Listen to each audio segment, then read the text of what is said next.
apologies and were close to beating him up.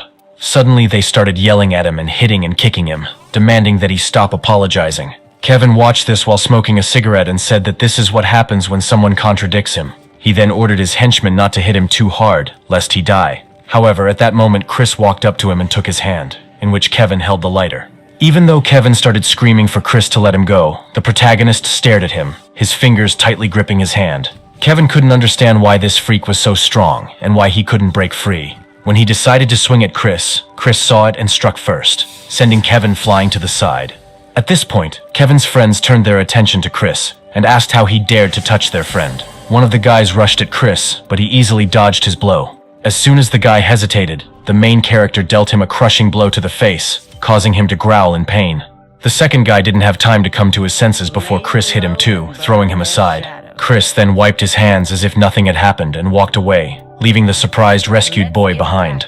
The boy ran up to Chris and thanked him for saving him, calling him amazing, and asked if he was the new student who had transferred in last week. However, Chris quickly interrupted his speech and rudely asked him to leave. He said he didn't want to talk to him and advised him to get lost.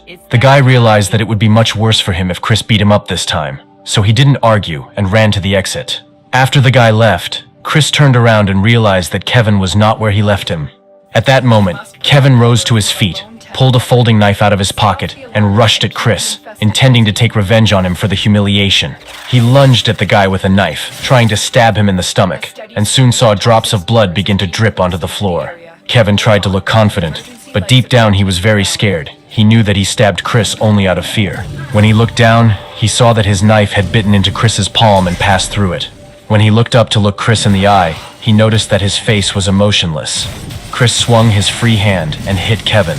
He hit him so hard that Kevin flew to the other side of the court. After that, Chris carefully took the knife and pulled it out of his palm. There was not a drop of surprise on his face, and it seemed as if he was not in pain at all. He looked at the wound on his palm. It was quite wide and bleeding heavily. However, in just a few moments, the wound disappeared, and there was no trace left on his hand. After this, Chris approached Kevin, who was barely conscious after the blow. He took out a lighter with a strange pattern on it from his pocket. Chris realized that this lighter had a similar pattern to the one used by the killer. Chris thought to himself that he had given up on the search because it was a limited edition that had been discontinued. He decided that he would return it later and headed towards the exit from the roof. When he returned home, the first thing he noticed was a boxing dummy with a photograph of the killer attached to its head and various piercing objects sticking out of the dummy. On his desk was a photograph of his dead parents, in which he was still a happy little boy. The main character took a photograph from the table and thought about his past. 10 years ago, he lost everything he had. His life changed dramatically after that incident, and the only thing he had left was this photograph. However, after that day, he had a clearly defined goal in his life. Chris wanted more than anything to catch and kill the demon that killed his parents. Moreover, this incredible ability of his body to recover was also a blessing for this purpose. The problem was, however, that he had no more information about this killer, other than his nickname. He knew his name was Jack. Some said he was hunting for human organs. Others said he was just a psycho cannibal. There were also rumors that he was a mad scientist who had been experimenting on people in a lab for decades, or that he was a war veteran with post-traumatic stress disorder. There were even rumors that he had made a contract with the devil. However, the protagonist collected all the information about him, regardless of whether it was fictional or not, in order to find him, although none of these theories could be confirmed. The only thing that could be certain was that Jack's strength was beyond human capabilities. Chris had some information about this, but it only added to the confusion in his actions. He understood that, first of all, he needed to become stronger in order to kill him with his own hands. At that moment, he received a message on his phone from Kevin, who said that their conversation was not over yet. He invited Chris to an abandoned factory near the hill, threatening that if he did not come, consequences awaited him at school. Seeing this message, the protagonist laughed, realizing that the more practice he had, the better. He was in the factory, looking at the bandage on his nose, which was broken due to Chris. At this point, he turned to the man sitting behind him and, with a little fear in his voice, said that he had written to Chris as he had instructed. However, he doubted that this idiot would come just because of his message. However, the stranger replied that Chris would definitely come. He said that after digging into Chris's past, he found very interesting information. It turns out that this kid, starting from middle school, was transferred to 12 different schools. All he did in those schools was fight and get into trouble. As it turned out, the stranger was Ben, the owner of a service company, which meant he was a gangster doing dirty work for money. He continued, musing that the reason Chris was transferred was not only because of his expulsions. Ben stated that Chris himself asked for the transfer. The stranger couldn't believe it. He didn't understand why Chris transferred to different schools 12 times on his own initiative. It made him think that he was crazy. Ben then explained that Chris transferred because he had no one else to fight. He attacked everyone in sight, be it a gang leader or just a school kid, until there was no one left to fight. In other words, Chris was obsessed with fighting. Hearing this, Kevin became desperate, saying that in this case they should not sit idle, because Ben was going to face this strong idiot alone. But this was the wrong decision. They needed to call someone for help. Hearing this, Ben laughed loudly, which caused confusion in Kevin. He simply looked at the student and asked if he really thought he would lose. Kevin tried to justify himself by saying that that was not what he meant at all. At that moment, Ben, taking a deep breath, tensed up and spat something out of his mouth. His spit was so powerful that Kevin felt as if a powerful laser strike had passed him by. When he looked at the wall behind him, he saw that only the beams remained, and the wall itself began to crumble. After that, he turned to Ben, who stated that he was very different from Chris. Then he opened his mouth wide and threw in some screws and nuts. Meanwhile, the main character had already arrived at the construction site and was climbing up to the place where he had agreed to meet Kevin. He walked up the stairs and carefully examined the room he had entered. However, he soon realized that there was no one there, so he took out his phone to make sure he had come to the right place and realized that the address was correct. At that moment, he heard someone scream coming from somewhere nearby. The main character immediately ran towards the sound, not understanding where it was coming from. As he approached the place where the sounds were coming from, he saw a handful of screws and nuts on the floor. When he picked them up, he saw that they were covered in blood, which was still warm and fresh. After the main character looked up, he saw someone's head rolling towards him. When he looked more closely, he realized that Ben's headless body was lying in front of him, and his head was rolling right towards his feet, with screws and nuts lying near it. The main character was horrified. He did not understand what happened here and who killed this man. This scene frightened him greatly, so he quickly jumped away from the corpse and looked at it with fear. Suddenly he heard a familiar voice. When he looked up, he saw that someone was holding his classmate Kevin by the neck, lifting his body off the ground. When the protagonist looked closely, he saw a familiar disproportionate hand with scars and stitches that was holding his classmate.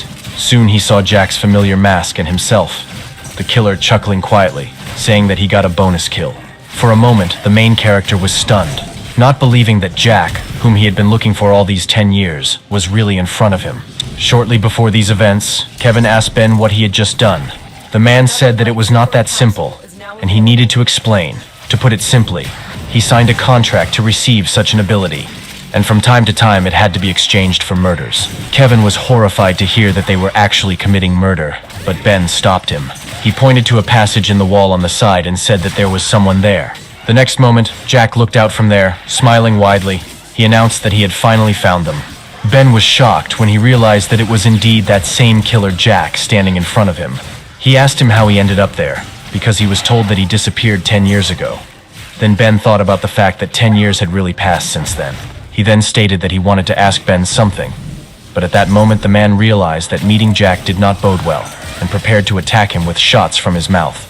However, Jack had anticipated this, and before Ben could fire, he grabbed his face with his palm.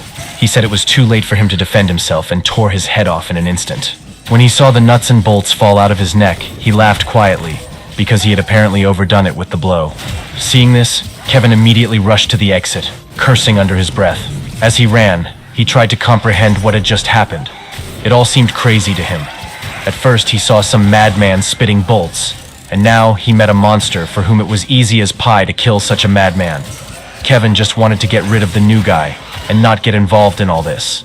However, before the schoolboy could get out of the second platform, Jack appeared in front of him. He grabbed him by the neck sharply and lifted him high above the ground, causing Kevin to feel like he couldn't breathe. However, Jack laughed quietly and said that he should not be afraid, because it would all be over in the blink of an eye, and he would not even have time to feel pain. At that moment, Kevin realized that apparently he was really going to die in this way. However, suddenly Jack heard someone approaching them. As it turned out, it was Chris, who came at the very moment when Kevin's soul almost left him. When Jack saw him, he laughed and said that he was very glad that he would get another kill. For a while, the main character looked at Jack in surprise, still not believing that it was really him, after which he quietly whispered his name.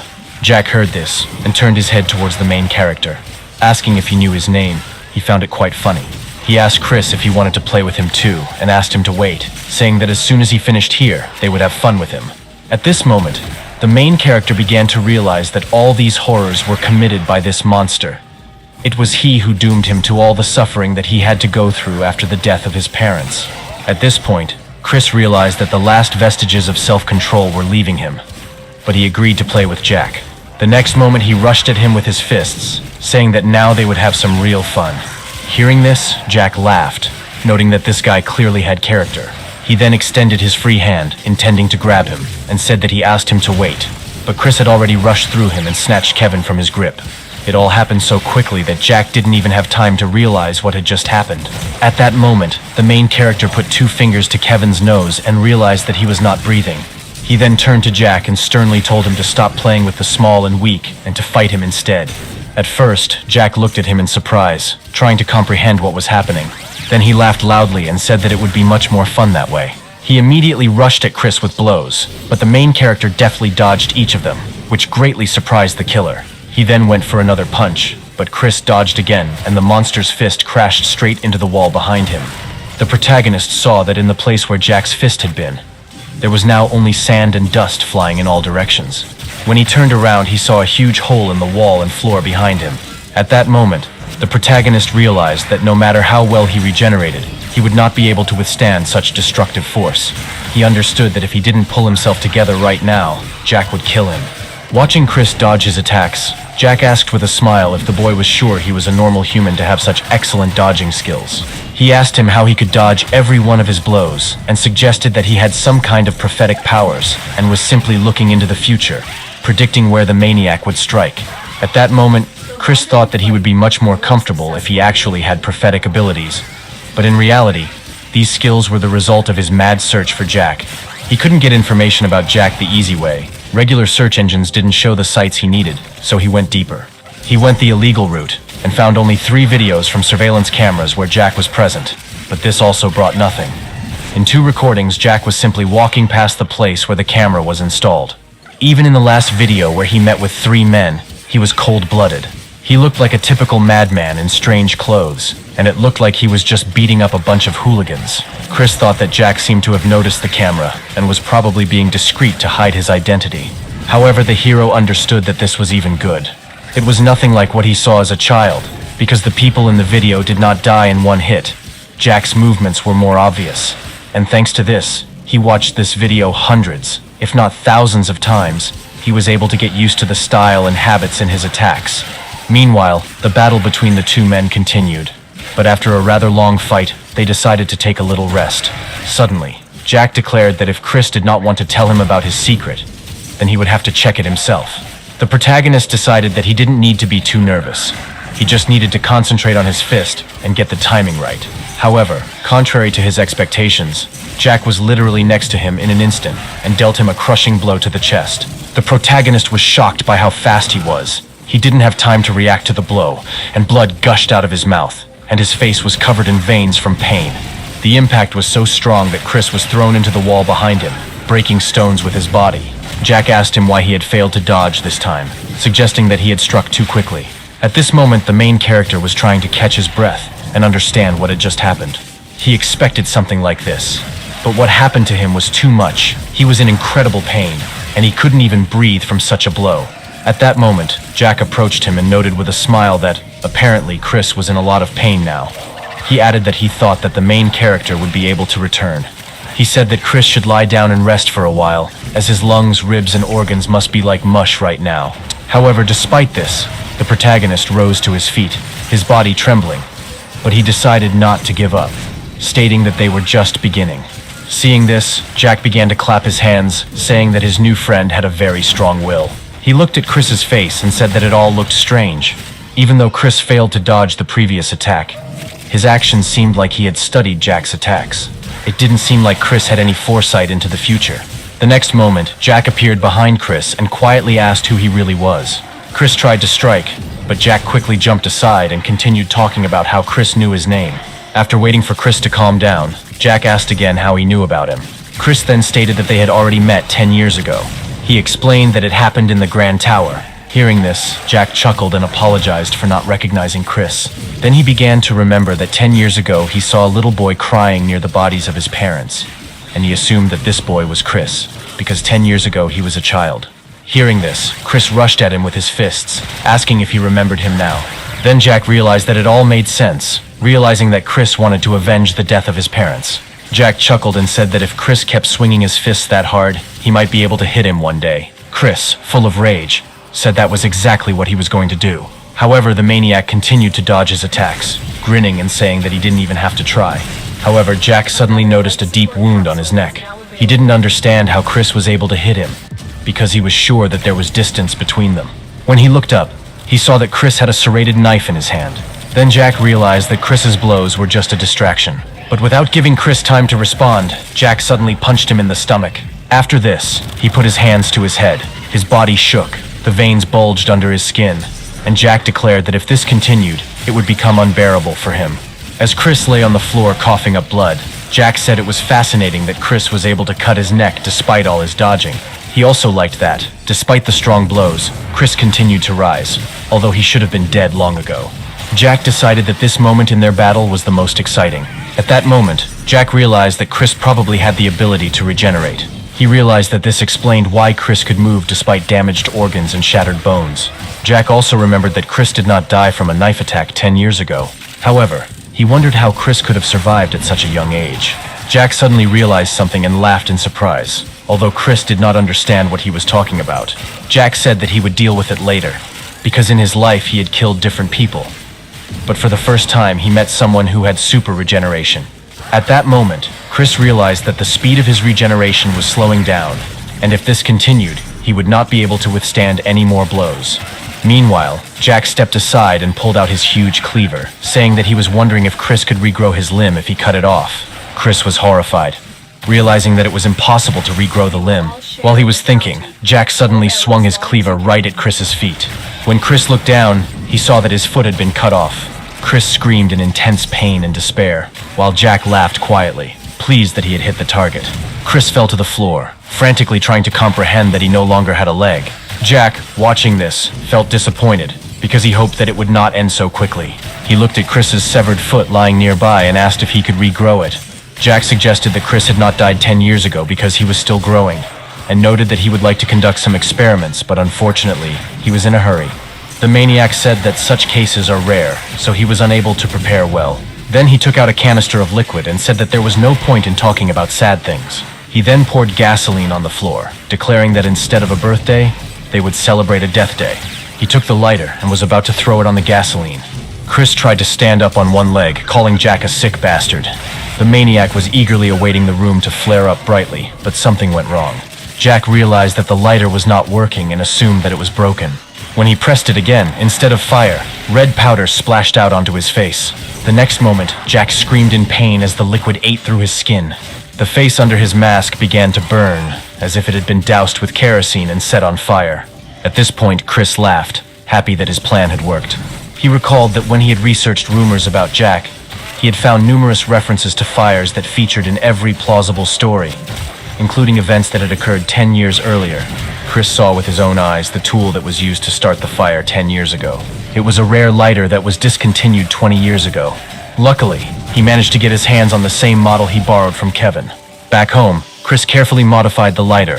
He added resinifera toxin to it, a substance that, from 1 gram, would cause an ordinary person to die a painful death.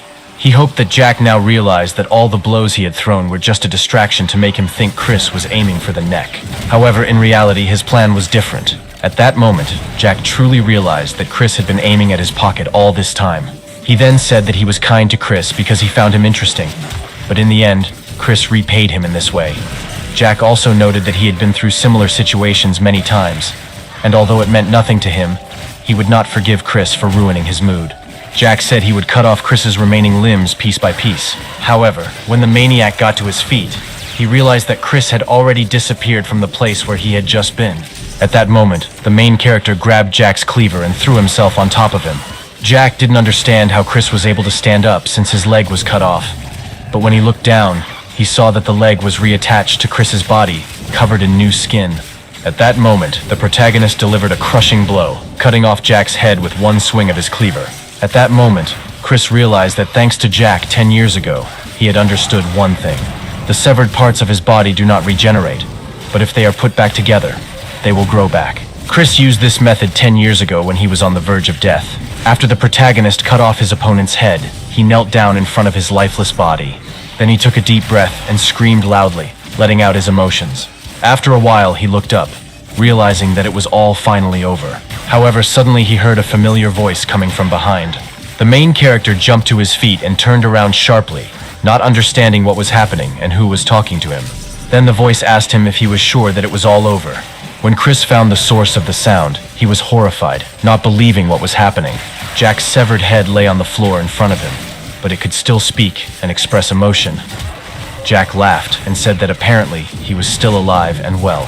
For a moment, the protagonist looked at the severed head with incredible surprise, wondering how this was possible, since he had just killed him. Then Jack said that he himself did not know how it happened, but it was a fact. The next moment, the protagonist ran up to the head, grabbed her by the hair, and began to say that Jack had to die. In response, Jack laughed and said that he himself did not know how it happened, and for him, it was also a first. Jack then asked why Chris was so surprised, since he had just put his severed leg back on, as if nothing had happened. When Chris heard this, he became furious and slammed his head on the floor with all his might. He said that if he couldn't kill him by cutting off his head, then he had only one option left. He picked up Jack's cleaver again and said that he needed to chop his head into pieces. However, before he could touch his head, Jack asked what about his revenge. Jack said that he knew that Chris wanted to avenge his parents. Then the protagonist asked him what he was getting at. Jack replied that Chris was already doing that. However, the maniac noted that the main character clearly did not know the whole situation, or was simply pretending to be stupid. But Jack decided to explain everything to him. He stated that he was not the one who killed Chris's parents. When Chris heard this, he raised his hand and laughed hysterically. He then grabbed Jack's head again and ordered him not to lie on the verge of death. However, Jack said that he no longer cared about his life, and just wanted to clear the situation up for Chris. Jack asked Chris to look at Ben's corpse and asked if he thought it was strange. He also reminded Chris of the day his parents died. Jack asked him to remember that moment, and reminded him that there were many corpses and severed limbs lying around. However, there was not a single cut on the bodies of Chris's parents, and this was very strange. Chris didn't believe it, and told Jack to stop talking nonsense, saying that he would never believe it. Suddenly, Chris heard someone's voice behind him and turned around sharply. The protagonist saw that Kevin seemed to be showing signs of life, and remembered that during the fight he had completely forgotten about his classmate. Then Jack said that they better hurry up and leave, because if Kevin woke up and saw them, he would think that Chris was the one who killed everyone here. Soon, a new school day began, and Kevin returned to school. But he could not continue to live a normal life after what happened at the construction site. He kept thinking about what he saw that night and trying to convince himself that he had imagined it. At this point, his friends approached him and asked why he looked so tense. Jokingly, they asked if he had killed the new guy. Hearing this, Kevin was surprised and asked his friends what they meant. Then they said that Chris had not been to school for 3 days. But that was good news, since his presence was annoying everyone. They started praising Kevin, confident that he was the one who dealt with Chris. But the guy continued to think about what happened that night. He began to remember in detail what he saw when he came to his senses. The first thing he did was grab his neck and cough loudly, feeling incredible pain. However, looking to the side, he saw Ben's corpse lying next to him. Kevin's face twisted in horror when he saw what had become of that incredibly strong man. Suddenly, he began to remember the events that had happened before, and the strange masked man who had grabbed him by the neck. After this, Kevin ran out of the construction site, intending to call the police. However, at that moment he wondered where Chris was now, because it was he who called him here, and was supposed to meet with him.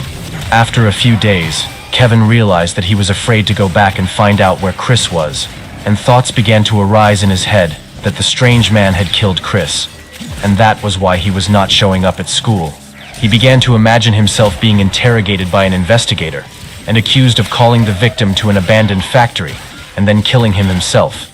No one would believe that he had done nothing, and he would be jailed on suspicion of murder. So, although Kevin tried not to show it, he mentally hoped that Chris would be alive. At the moment when he wanted to light a cigarette, one girl came up to him and snatched the cigarette from his hands, saying that smoking was not allowed on school grounds. A tall young girl with dark hair said that she had asked Kevin to follow the school rules more than once, and she had heard a rumor that he was bothering younger students. As it turned out, standing in front of Kevin was Paige, his younger 17-year-old sister. She pointed her finger at him, saying that she was incredibly embarrassed for her brother in front of the school board. But Kevin told her to let go of him and go where she needed to go, since he had enough to worry about without her. However, the girl continued to scold him for even managing to get their new one. At that moment, one of the students approached them, a guy with glasses. He asked the girl to stop screaming and decided to get to know her brother. He said that he was Paige's friend and was also on that council. The guy said that his name was Oliver. He was 17 years old. He turned to Kevin and said he had a couple of questions regarding Chris, and this really stressed the guy out. Hearing this, Oliver scratched his head and said that they were in the same class as him, and so he became curious about why he had not shown up at school for several days. It seemed to him that Kevin might know something. Upon hearing this, Kevin immediately shouted that he knew nothing about this, since Chris was not his classmate. Oliver then explained that Chris had just recently transferred to them, and Kevin was one of the few people he had spoken to. However, the guy was not going to answer these questions, and said that he had absolutely nothing to do with this, and Chris's life did not concern him.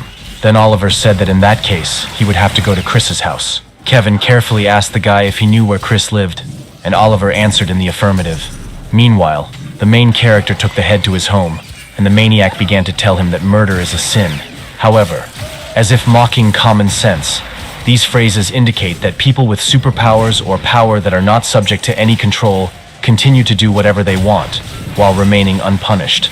Moreover, these people can hardly even be called people, since the power that makes them untouchable ultimately turns them into monsters. Then Chris decided to ask him again if he understood correctly that people with superpowers are called performers. He asked if there had been such people in the Grand Tower that very day, and Jack answered in the affirmative. His head was attached to the same boxing dummy that Chris had previously used for training. When the protagonist realized that Jack had started to act too freely, he said that he would only open his mouth when asking questions, but Jack advised him not to be so serious and asked what else interested him. The protagonist fixed his gaze on him and asked who killed his parents. However, Jack replied that he had absolutely no answer to this question. Then the main character grabbed him by the hair and ordered him to stop lying. However, Jack continued to stand his ground, claiming that he did not know who killed his parents. He said he did not know why, but he did not remember much. He said that he had not just forgotten some fragments of what had happened. He remembered absolutely nothing for the past 10 years. He also stated that he wants to know exactly who committed this crime, no less than Chris himself. Then the main character walked away from him and said that he had hoped for something in vain when he listened to Jack. Chris declared that his worthless head was of absolutely no use. He then took the maniac's cleaver and pointed it at Jack, saying that in that case he wouldn't need it anymore. Meanwhile, Kevin and Oliver were heading towards Chris's house. They walked for a very long time, and Kevin did not like it at all, because his legs began to hurt a lot from the distance they had covered. However, he understood that the main thing now was to endure and find out whether this guy was alive or not. Soon they reached a house that had very strange doors, and the appearance of this room indicated that the person living in it did not take care of it at all. After this, the guys went to the door of Chris's apartment and knocked, but there was no answer. At this point, Kevin began to seriously fear that something had really happened to Chris, and decided it was too late to go and check out the factory where they were supposed to meet. At this point, Oliver suggested that perhaps something had happened to Chris, and when Kevin heard this, he was ready to scream in despair. He immediately started screaming, trying to prove that he had nothing to do with it. But Oliver didn't even understand why he was saying this. He explained that he meant that Chris could get sick. Then Kevin pretended that he just didn't understand anything and said that it was quite possible. Suddenly, Oliver abruptly announced that he had managed to open the door to Chris's apartment, and now they could go inside. Kevin asked if it was okay to break into someone else's apartment without permission, but Oliver said that now was not the time to think about that, because Chris might need their help. However, Kevin was still interested in how he was able to open the door, but the guy said that it did not matter now, and all he needed was to find Chris. At that moment, Kevin realized that the guy wasn't in the apartment, so he decided that he was definitely in that factory now. However, Oliver suddenly announced that he understood what had happened to Chris. At this point, Kevin began to think that he should confess everything that had happened before it was too late. At that moment, Oliver took the hammer and hid it behind his back so that Kevin would not see it. He stated that if his assumption was correct, he might need Kevin's help. Meanwhile, Chris was thinking that, according to Jack, these so-called performers were spread all over the world and communicated exclusively through a special application called mutual understanding. If a person wants to become a performer, then he needs to find a black market. and there they will install this application for him. After some time, the main character arrived at the apartment, which, according to Jack, was a market. He pulled a black mask over his face and prepared to go inside. However, when he opened the door, he found that there were only empty containers and a few boxes inside. At that moment, Chris scolded himself for once again trusting Jack, hoping that he could buy what he needed here. He abruptly threw the backpack off his back and threw it on the floor, cursing Jack. However, suddenly he heard a message on his phone. He was very surprised by this, since there should have been no connection in this building. At that moment, a man named Oliver wrote to him and asked him if he wanted to become a performer, and also said that this was the meeting place. These messages greatly surprised the protagonist. He also sent him a photo of Kevin, who was tied up and lying unconscious on the floor. Oliver said that they would have something to talk about. For a moment, Chris just stood there, trying to process what was happening, completely confused about what was going on. Meanwhile, Kevin lay unconscious on the floor, but soon his senses began to return to him. When he opened his eyes, he saw Oliver in front of him, who seemed to be waiting for him to wake up. He calmly poured himself some tea and said that he had already begun to worry about Kevin, thinking that he had died. He said that after he was hit with the hammer, it was a miracle that he somehow came to, despite Oliver trying to control the force of the blow. At this point, tears appeared in Kevin's eyes. He did not understand what this psycho was planning, and he tried to figure out where they were. Hello, my wonderful, beautiful friends. Guys, welcome back to r/entitled people, where people believe the world revolves around them and they can do what they want, when they want. And in today's episode, OP tells a story about his psycho boss, guys, who stalks him, accusing him of single-handedly destroying his business. Guys, the post is absolutely wild. I hope you enjoy the stories today. Don't shake your heads too hard. And as always, you can send or link your post to this email right here. Let's dive in. When I was 15 years old, I worked at a bookstore. About a month in, a woman came in and she asked me if we had a specific book. At this time, I knew how the books were organized and how to use the cash register and how the system worked. But I was still a very socially awkward teenager, and it took me at least 2 years to get more used to talking with customers and being more confident. So this Karen asked for a book, and I knew where it was. I looked, but it wasn't there. So I went to check the system to see if we still had it. Our system showed that we were out of stock. So that's what I told the woman, and I also told her that I could order it for the next day. The woman looked disappointed, and she said she needed it for today, but she'll browse and search for something else. So she went looking, and I went back to what I did before. All said and done, right? Another customer service interaction over with, right?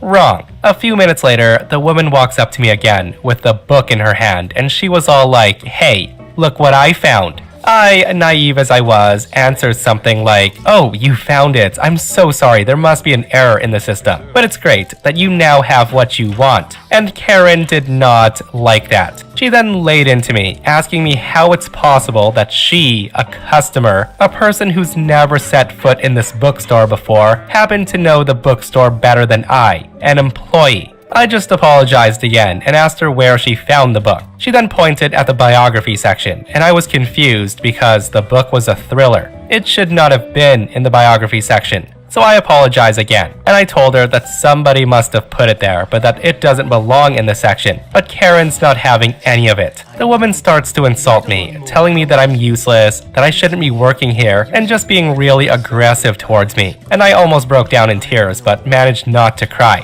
I was shaking when she paid, and I just wanted her to leave. But of course, she wasn't finished. The woman then had the audacity to ask me if I could wrap the book as a present. And honestly, today, I would have denied her service. But back then, I was so scared of her, so I did it. I wrapped it how we normally wrapped books. And at a month in, I had wrapped over a dozen, so I wasn't new at it. But of course, she didn't like it.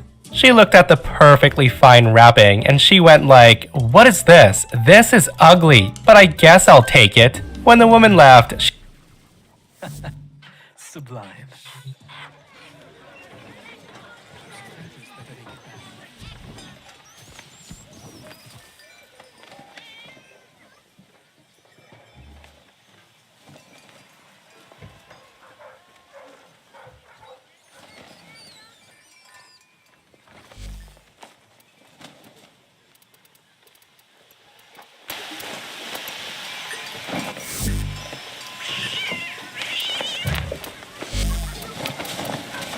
Right on times. Be well.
Nostron hunters and bridge wardens still use the feathers of the Kondrak as fletching for their arrows.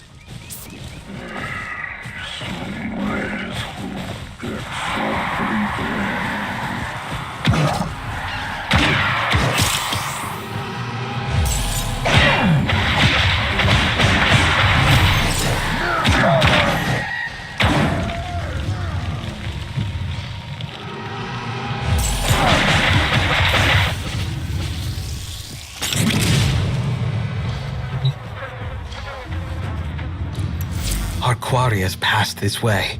Your echo lure, it is prepared?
A rare privilege, Tenno.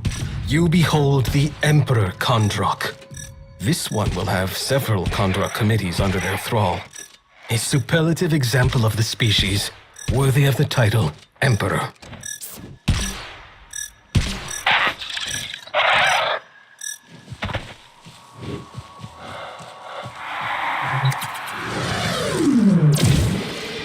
Adult. Female. The Emperor Kondrak. A rare sight. You must not miss this opportunity, Tenno. Should it take flight, it will retreat to its area and be lost to us.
Female.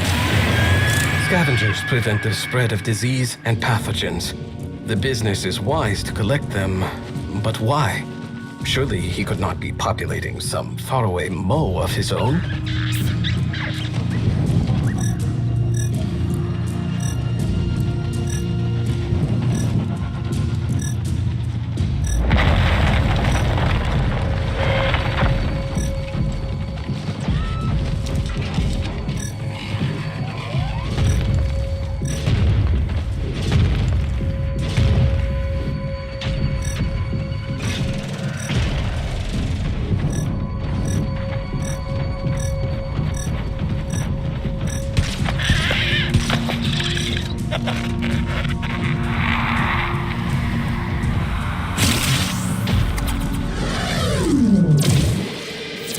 Prime, this one. Male. Note the pale coat, indicative of a subspecies that spends most of its time below ground.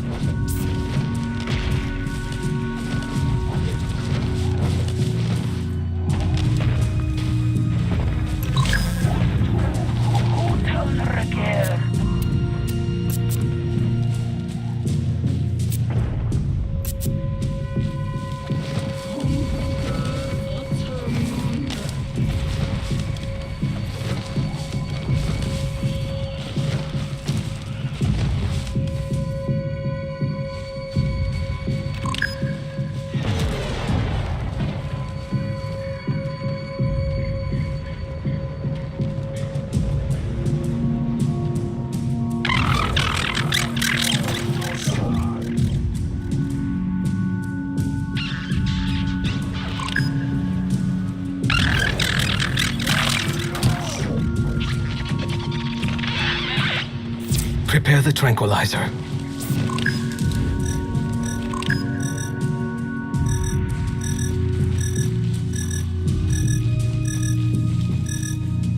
An exceedingly scarce ghost kuwaka, so named for their rarity and preponderance for disappearing. This is a rare opportunity. An exceedingly scarce ghost kuwaka, so named for their rarity and preponderance for disappearing. This is a rare opportunity.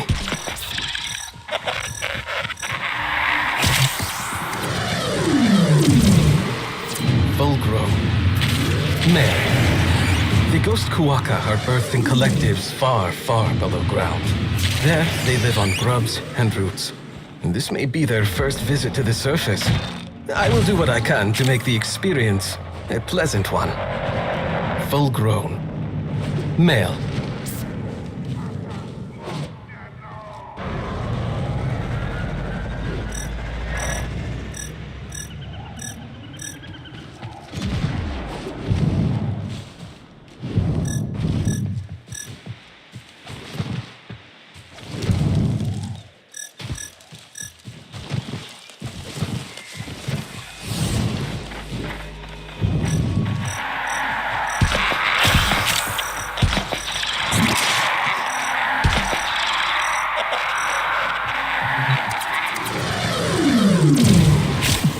From little things, big things grow, dreamers. I believe in you all. Adult. Female. A foul-tempered omnivore, but key to maintaining ecosystemic balance.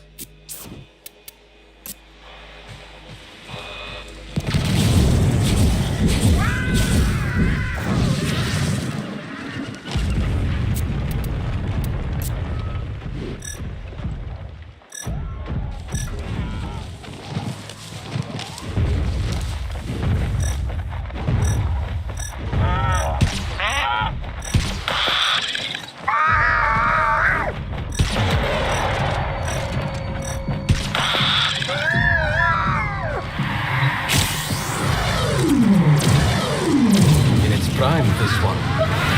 Male. Merku flocks deprive smaller mammals of nourishment. I am content to remove a few, however you see fit.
Regal, is it not? This splendid Mergu is a highly social specimen.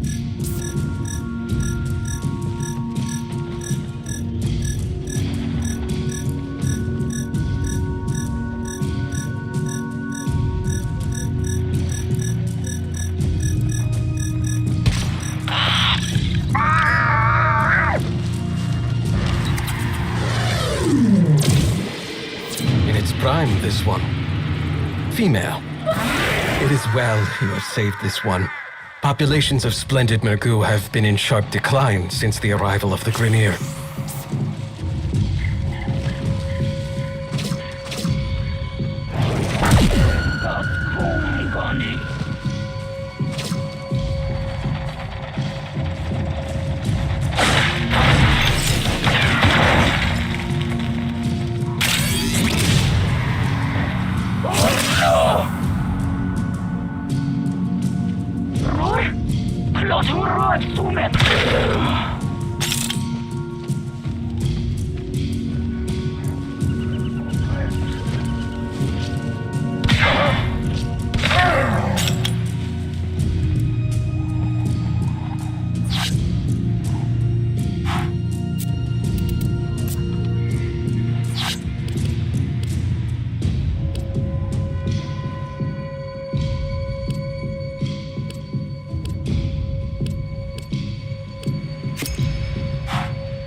Adult.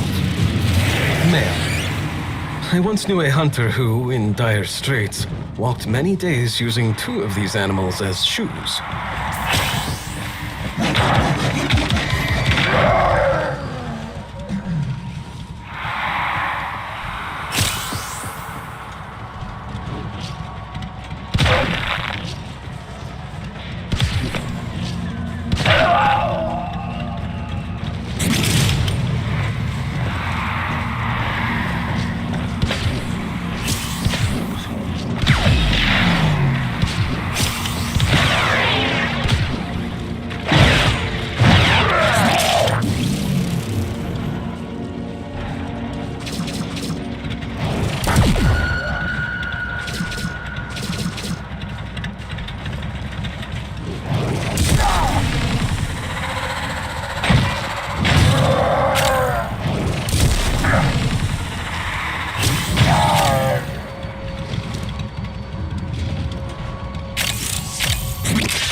Plains Kuaka, nature's janitor. Slow roasted and paired with hot chimur is a personal favorite.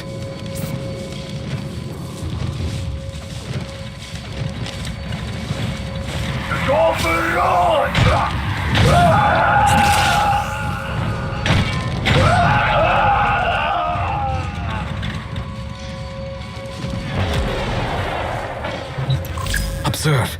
Animal sign.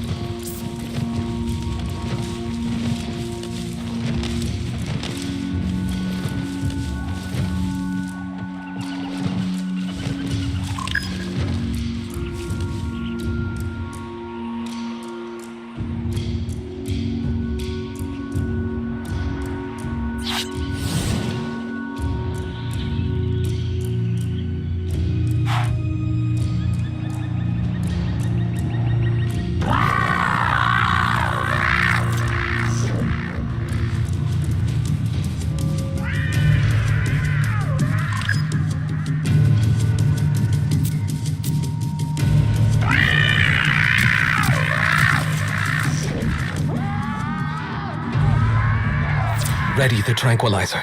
Be swift.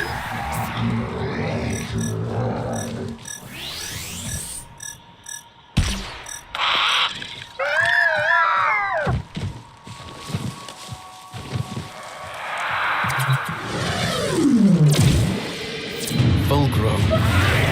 Male. Ah, these little ones do make me laugh.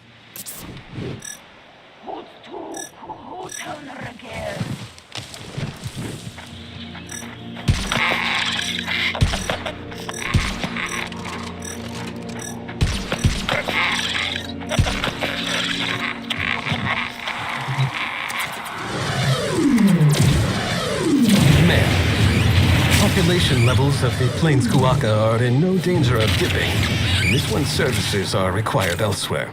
So, off they go. Full grown. Male.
Prime, this one.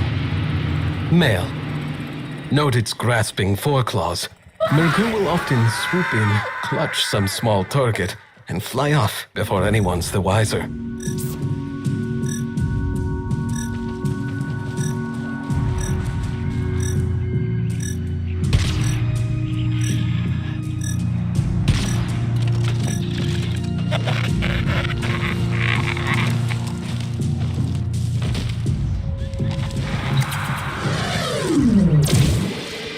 Adult. Male. Another Kuaka. You are aware the female of this species becomes fertile immediately after giving birth, yes?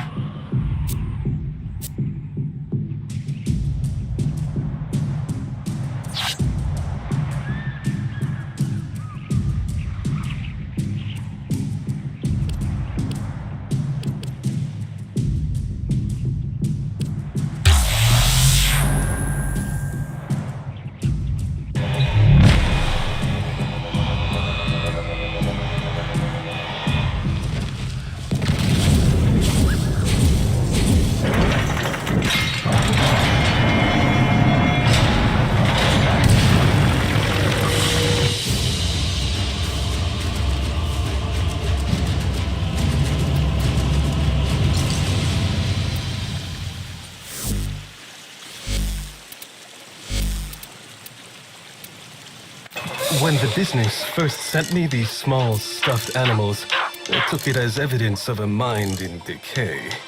However, on reflection, I see now that he has a greater understanding of people than I could ever aspire to.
Everything in orders, operator? Is that a pun?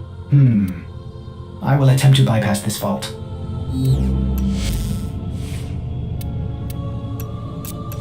Saddle up.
The art of combat must be practiced to truly master the canvas of war. Life support has been cut off. They're trying to choke you out. Hold on. I'm sending auxiliary life support.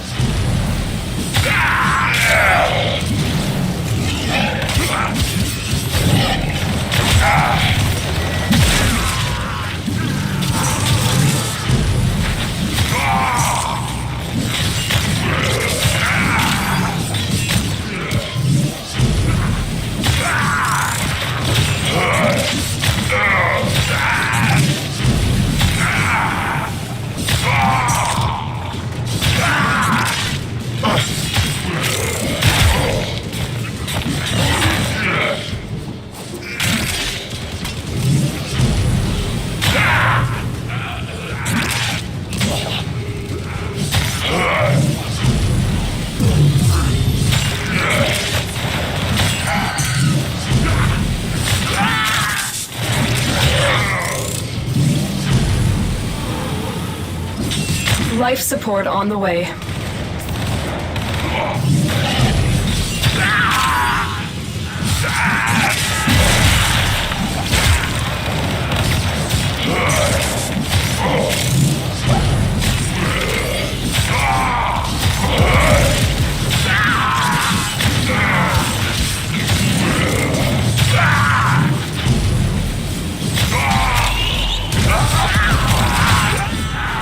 I've delivered a life support capsule to the area.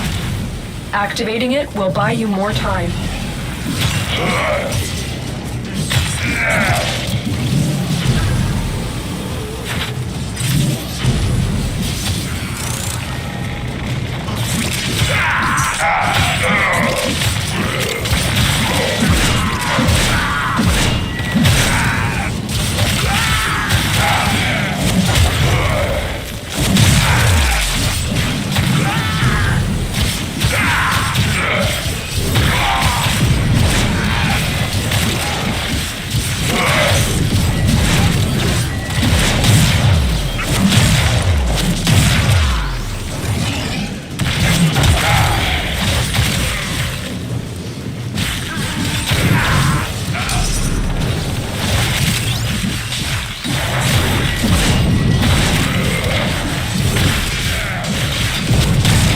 Tenno, prepare for life support.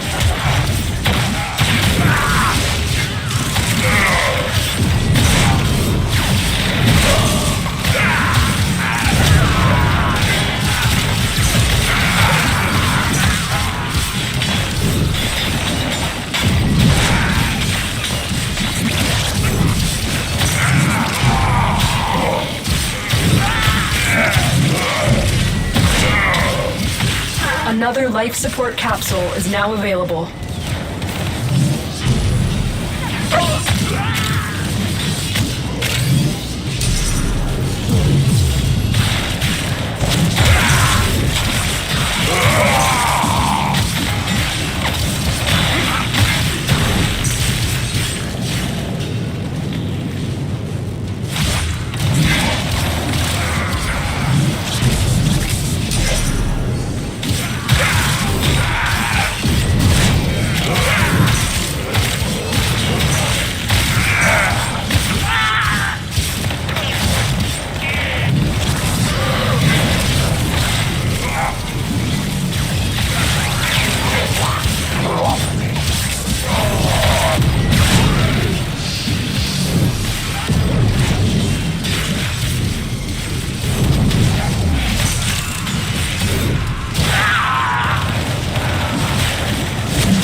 You are running out of time. Life support activated.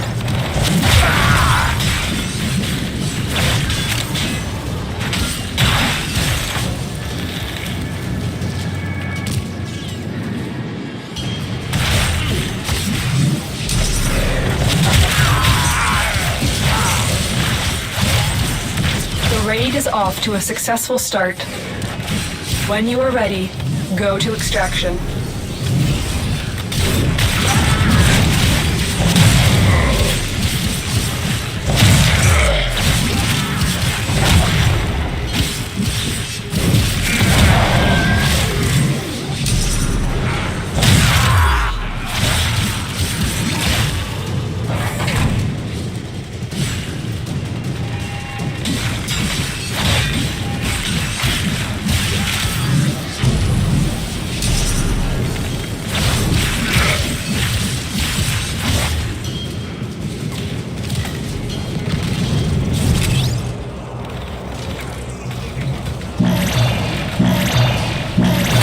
Running out of time. Consider extraction. Life support has been replenished. Additional life support has arrived.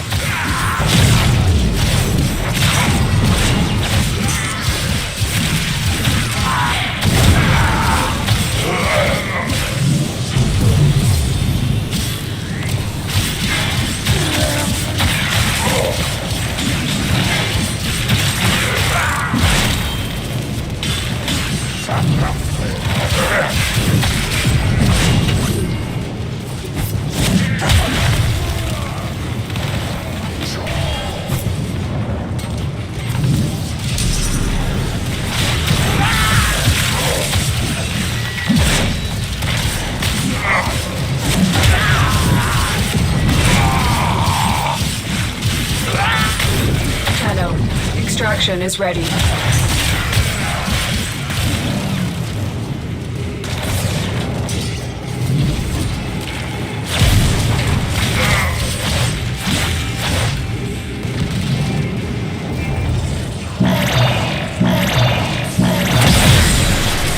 Life support activated.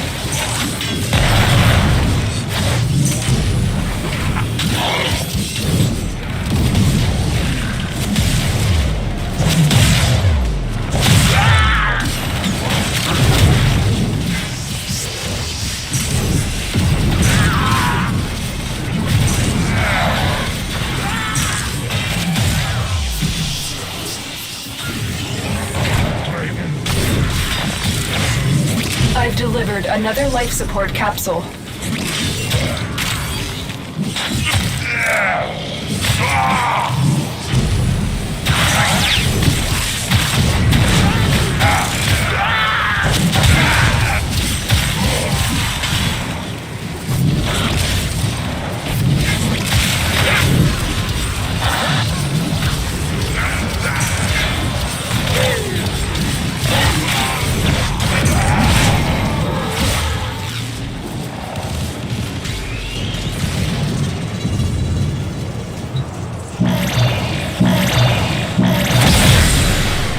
Life support has been replenished.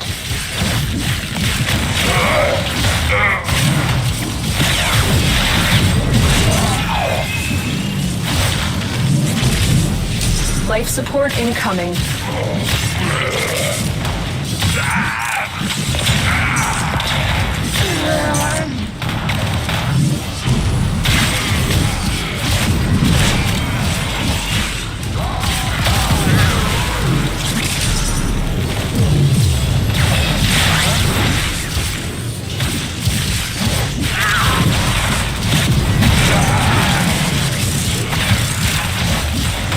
Additional life support has arrived.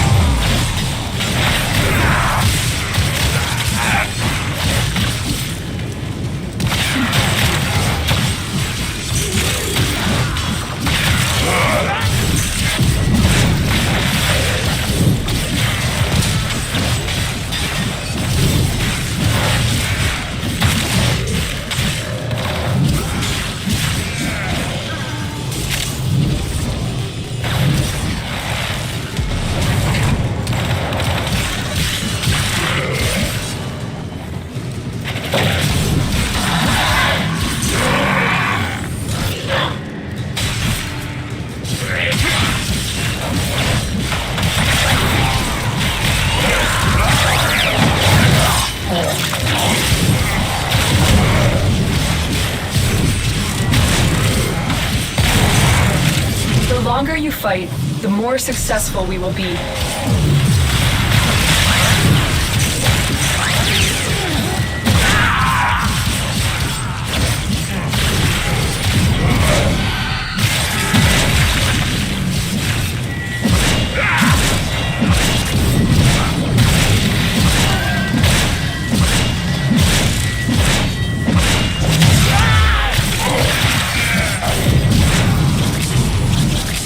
Another life support capsule is now available.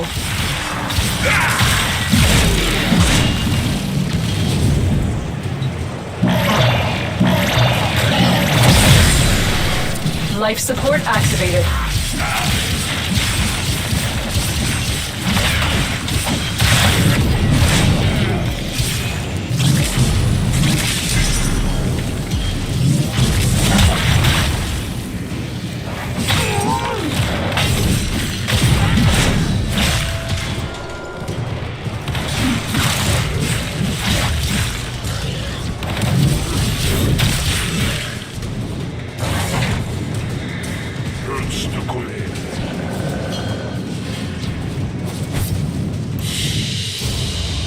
a valuable lesson.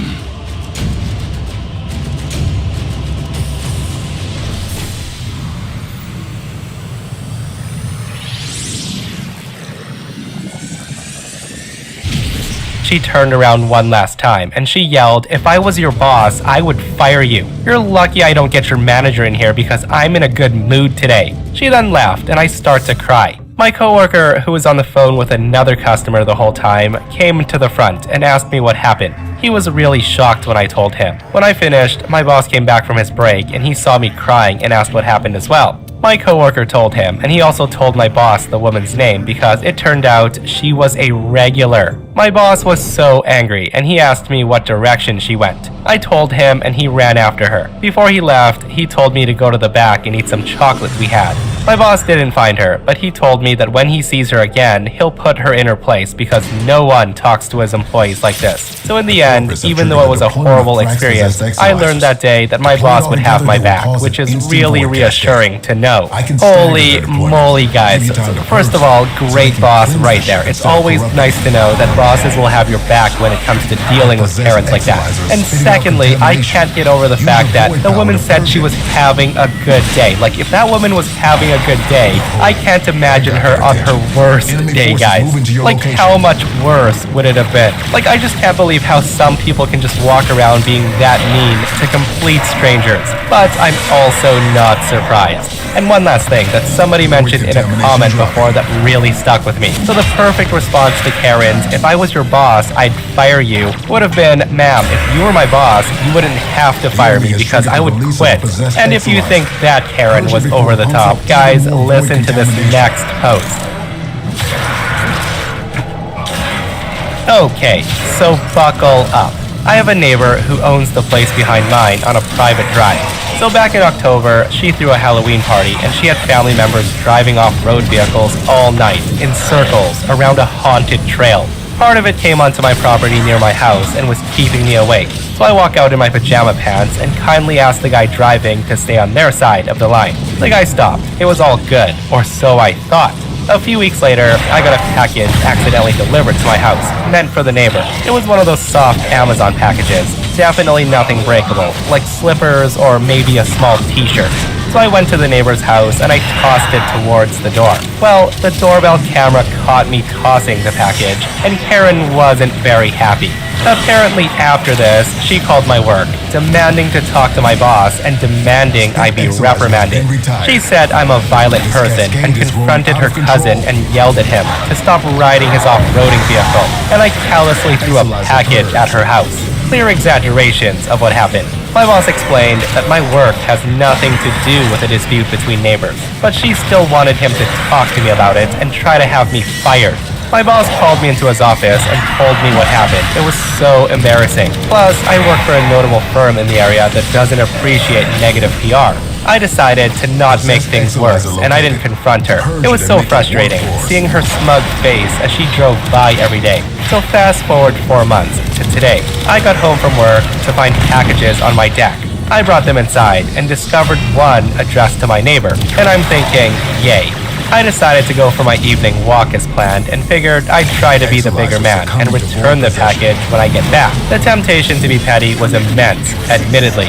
When I came back from my walk, I found my neighbor and her older daughter on my deck, and she asked me if I had a package. So I went inside and I grabbed it and handed it to her. I told her I did not appreciate what she did by calling my boss and lying about the details.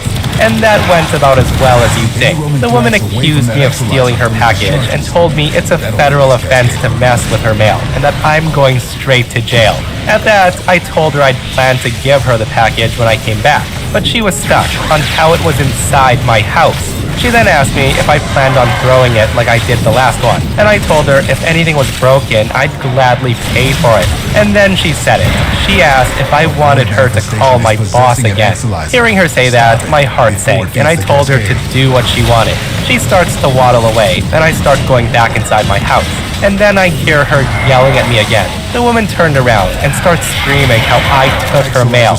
I turned away from my door and told her to leave and that she was trespassing, but the woman did not leave. I told her at least 10 times to just go, but she kept yelling about calling my boss and telling me she had cameras. Well, so do I. I pointed at them and she finally left. And that's when the cop showed up. She's the main reason I put up cameras because of the other stunt she's pulled, and thank goodness I got them. I showed police the footage and they just laughed. I guess she reported that I stole her package and then threatened her. So I showed the cops the video of the UPS guy dropping off the package and me bringing the package inside without looking at it. Now, she's officially been trespassed and she can't come onto my property anymore. But wait, there's more. The woman called my boss again and told him the same lies she told the cops. So I send him the video and he says he understands. Still a garbage situation to deal with. Guys, that sounds like the ultimate entitled neighbor from hell in my opinion. Like what a horrible human being trying to get OP arrested and fired with her lies. All over a little package. Guys, I only wish OP found out where she worked and did the exact same thing to her because she definitely needs to be taught a lesson. And this person comments, you need to sue her.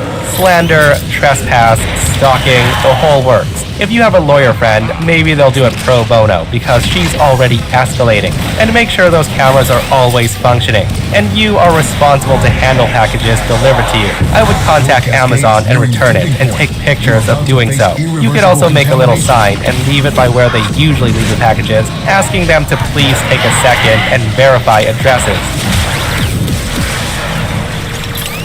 Alright.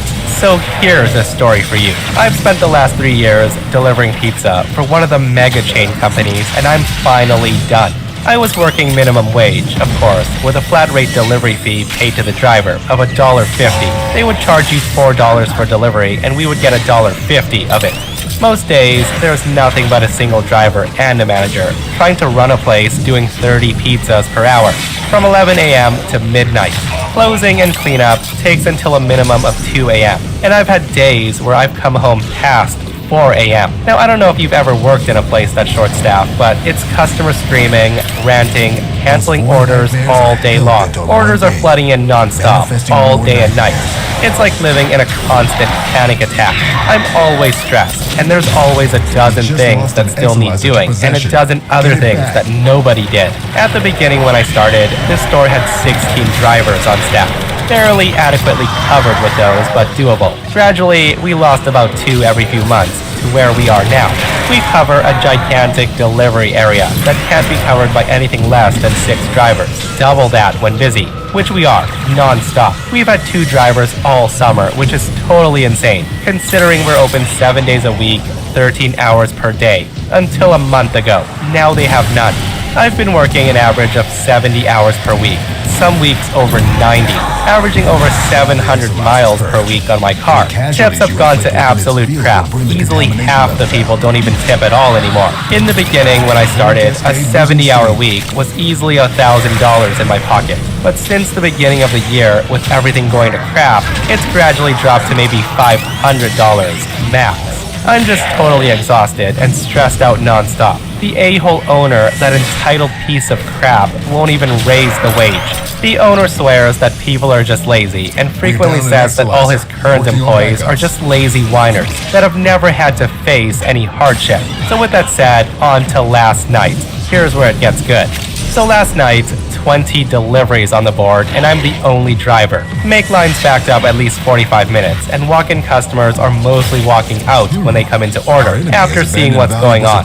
The a-hole owner is working the counter for his once per month shift where he mostly just screams and gets in the way, lying to customers, telling them it'll be a 15-minute wait for their order when we're at a minimum of an hour wait. And that's when he decides that I'm not moving fast enough. So in front of a dozen customers all standing in the front pissed, waiting for their extremely late food, the owner just screams at me saying, "You need to goddamn run with those deliveries. People are effing hungry, you lazy F." And hearing him say that, I had it. I was done. No more. Enough. I dropped all the food I was carrying in the middle of the floor. I went out back, cashed myself out, took my lock off my locker, and emptied my stuff. I then went out front, brought in the stupid company car topper, and tossed it into the pile of food on the floor and just left. I had no idea what he was screaming when it happened. I don't care. I'm totally done with his and every other boss out there who acts like this and runs a business like this. It's not a business when they think that this is how to run things, that it's some kind of ego-stroking, half-assed hobby, and I ain't here for it anymore. On the plus side, the night this happened, I slept 12 hours for the first time in forever. It's like a huge lump of stress, rage, hatred, and panic has just evaporated inside. Highly recommended to all. Just effing quit. Walk out on the bastard. Walk out, move on, quit. Do it. They deserve it. But it doesn't end there though. So this happened on a Thursday night, and on Friday, the owner texted wanting to know if I was coming in. Friday night. The guy texted, "Dude, it's Friday and you're late already. Are you coming? I've got no drivers here and already over 20 deliveries sitting here.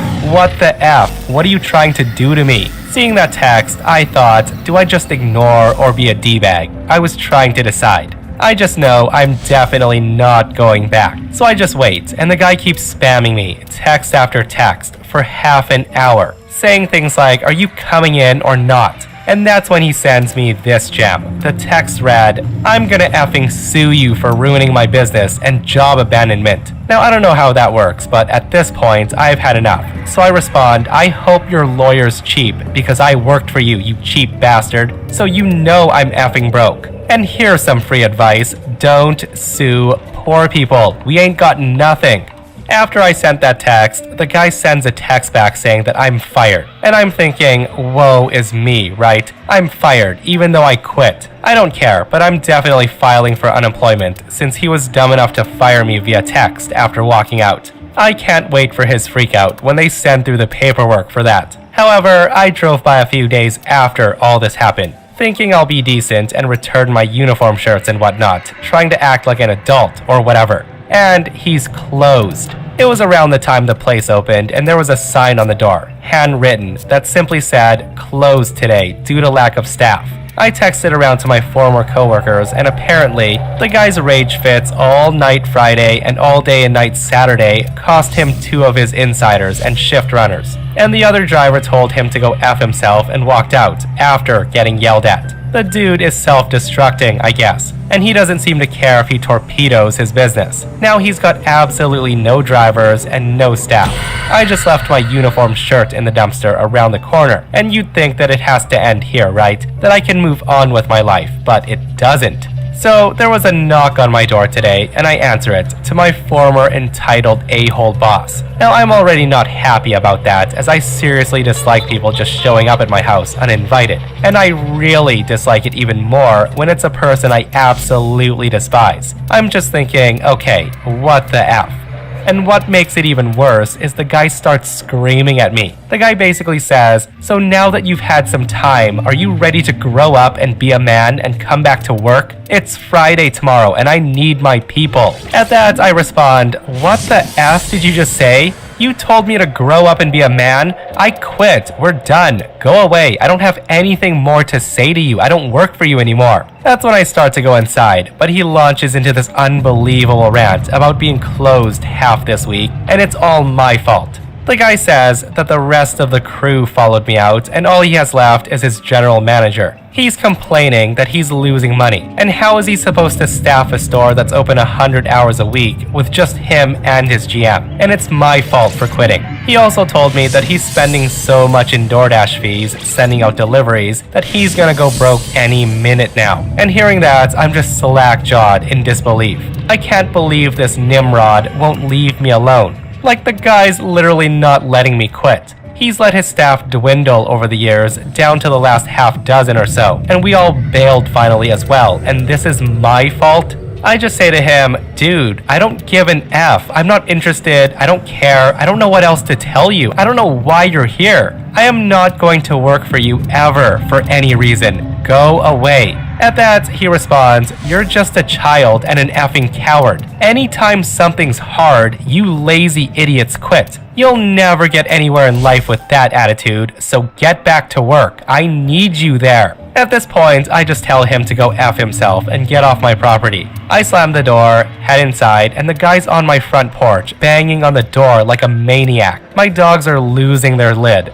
The guy's screaming and ranting at the top of his lungs, threatening to sue me for job abandonment, for ruining him, and for bankrupting him. How it's all my fault that his kids are gonna starve and be homeless. My neighbors are starting to hear him, and he finally starts to leave, at least. Finally. But because I'm a petty child, as he walks away ranting, I pop the door open real quick and I stick my head out and yell, "Your pizza sucks, and you suck if you think one driver can save your dumb business. I hope you go bankrupt so I can laugh at your panhandling ass on the street corner." And that maybe wasn't the best idea. I slammed the door shut real quick, and he ran up pounding on the door trying to break it down, and he starts screaming. Probably another good 20 minutes of his noise and BS. Of course the cops were called. My boss was standing on my front lawn when the cops showed up. They only talked to me for a few minutes, and I told them that he's just an ex-boss that won't accept the fact that I quit. I'm just sitting on my deck around the side of the house, watching my ex-boss sheepishly try to explain harassing an ex-employee at his home to the police. He ends up leaving, and I don't know what happened, and I don't care. All I know is the guy was told to F off, so he's gone now. I then call one of my former coworkers, one of the others who's quit, and it seems that my ex-boss was at his house too, and was yelling at him also. Effing hell, what an effing psycho D-bag. I texted more people, and 2 others have responded saying that the guy showed up at their house too. One told him to F off, slammed the door in his face, and ignored him. And the other wasn't home, but his mom answered the door. And my ex-boss tried giving her crap over her kid quitting, saying she raised a quitter. I haven't heard back from anyone else, but yeah, it looks like I'll be herding a few of us together to an attorney. So yeah, the post ends right there, guys, but what a messed up situation, right? Like, totally messed up. Like, what an idiot boss, though. The guy can't be bothered to hire anyone for months, works his staff to death, demeans them in front of people until they walk out, and then goes to their house to be even more of an ass, calling them a quitter. And seriously, I only wish the guy was arrested because clearly he's lost his mind. Like, what was he thinking? People would go, "Oh, I'm so sorry for quitting, sir. I'll come right back to delivering pizzas for you and working for your crappy ass." So this happened last December, and for some context, I need to tell a quick story. My brother showed me a post from somewhere. I forget where it was, years ago. It was about these 2 men at a store trying to buy something and watching this kid wreaking havoc at the store. His mother only stepped in when anyone tried to tell the kid to stop. The kid would get a big grin as his mommy yelled at the person for trying to discipline her kid, and then the kid would start running around again. At one point, the kid bit one of the guys so hard that he drew blood, even had it on his lip. The 2 men start freaking out, and the mom got ready to yell at them. And that's when the guy who got bit told her that he has AIDS and she needs to get her son to a doctor. They walked away after that, and they heard the mom start crying. Now, the reason I told this story is because my brother and I forgot about it for some time, until this event happened. My brother was by himself, shopping for his wife for Christmas, and he went to a store that his wife liked. But every time they go there, there's a woman who's letting her son tear up the place, not to mention hitting and biting people. The woman never got banned because her husband was the manager of the place, so he lets it slide. People did complain, but it went nowhere. My brother was looking at something when out of nowhere, he heard a kid yell, "I'm gonna bite you." My brother turns around in time to grab the kid to keep him from biting. He believed the kid was around 5 or 6 years old, and he starts screaming, "I'm gonna bite you, let me bite you," at the top of his lungs. The kid struggled trying to bite my brother while growling.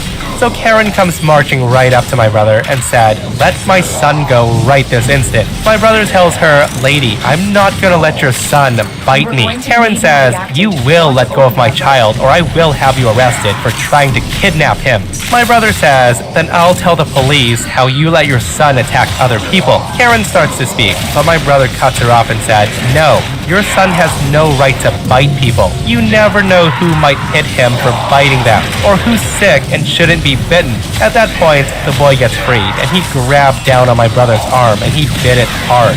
So hard, in fact, that the kid drew blood, just barely. The kid let go and he was grinning. And at that moment, my brother remembered the story he shared with me, and he got an evil thought. My brother, sounding panicked, said, "Holy crap, kid, you gotta go to the hospital now." The boy was just grinning and he shook his head, and Karen's looking so damn smug that my brother no longer felt guilty about doing this. He then screamed at Karen saying, "Lady, I have HIV. You need to get him to a doctor now." The Karen just stares at him in shock and then in horror. She then gave a loud cry, picked up her son, and dashed out of there, crying hard. After she left, my brother looks around and he saw the faces of the customers and workers there. He tells them, "I don't have HIV. I just lied so she could understand that her kid shouldn't bite people." Sure enough, the next time he went, he saw the Karen with her son. She looked at him in anger and he was prepared. She marches right up to him with her son's hand in her hand, and she says, "You are so damn lucky that my son didn't get HIV, you freak. If he had..." My brother interrupts her right there and says, "I wouldn't legally be responsible for it since you let your son attack me and you made no move to stop him." Hearing that, the woman was flabbergasted for a moment, but she recovered and said, "You should be banned. You could make a lot of people sick." My brother tells her, "And you got lucky that your son wasn't sick from biting someone. He might not be so lucky next time. You need to control your kid." After that, she just walked away. A bit later, my brother learned that she had reined in her kid quite a bit. I asked my brother if he thought about telling her the truth, but he decided not to. Every time she saw him, he wanted her to remember that her son dodged a bullet.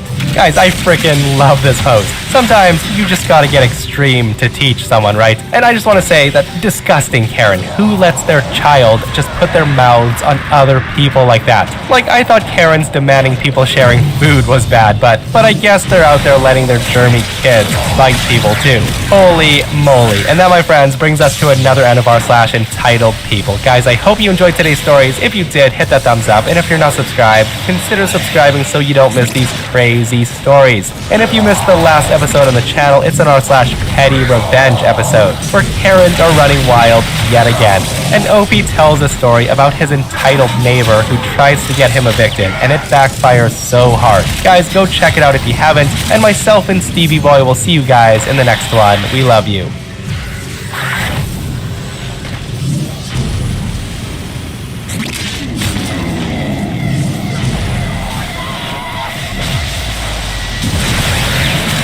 Oculists, if they scan you, sentient fighters won't be far behind.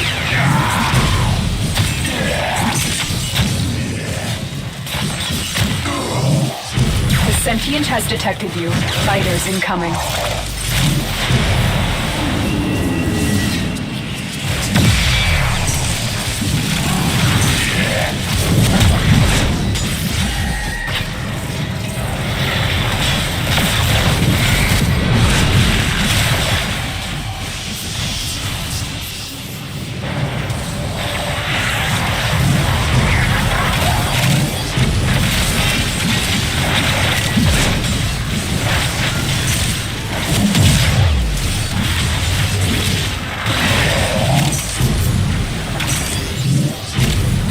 All manner of Oregon technology may work here due to the Circulus's proximity. If you have a necromech, you may use it. The longer you hold out, the deeper I can search. But if you need to leave, extraction is ready.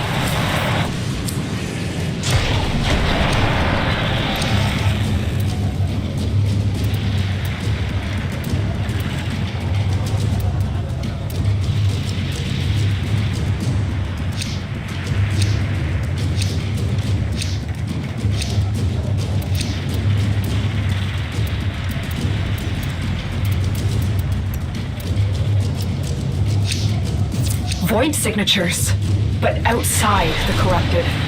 They are draining your life support, and fast. Eliminate them quickly.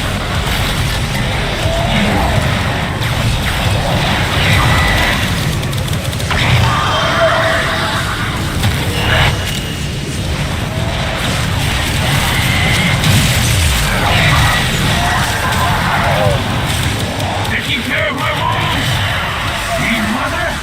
Needlework was useful.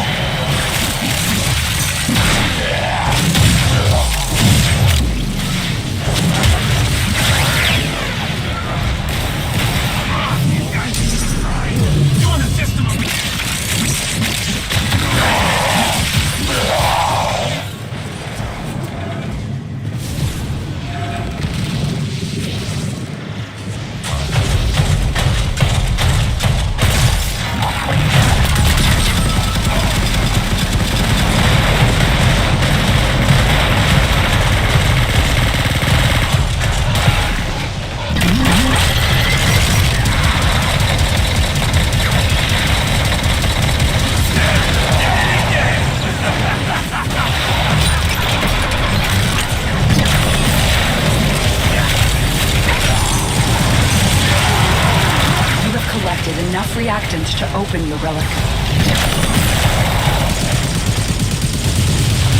Off and on a med pack!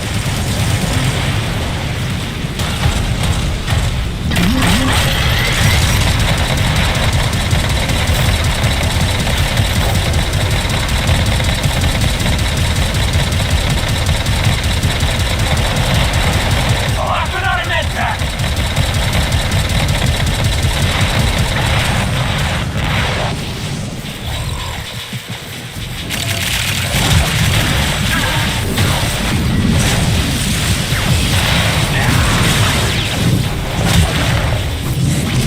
Taking care of my wounds! See, Mother? Needlework was useful.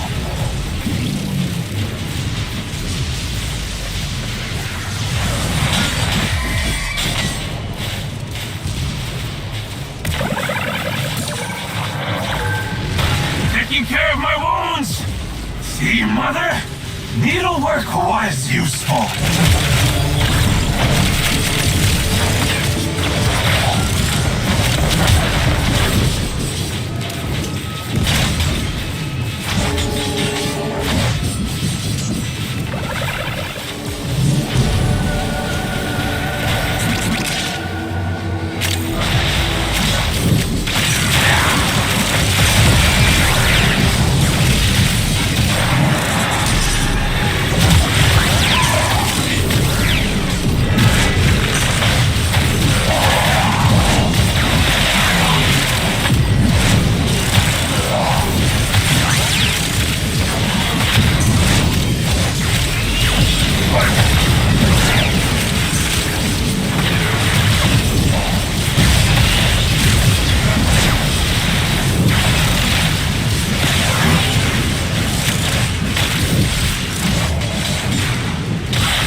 Sentient scouts. If they detect you, fighters will soon attack. Don't worry, I'll take very good care of Aruna. I have just the spot in the kennel for her. The queens have sought out Warframes before. Vor sought to present them with yours. We cannot let the worm have Voruna. They know you're here. Prepare for sentient fighters.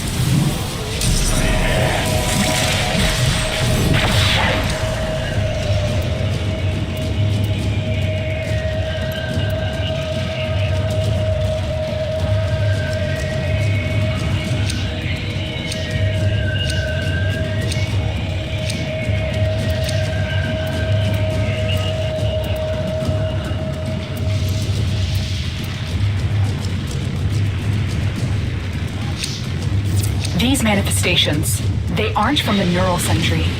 Destroy them. They are drawing from your life support.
done, Tenno. Your relic is open.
Grineer and Corpus came here in search of treasure, but only found oblivion. They are trespassers here. You are not.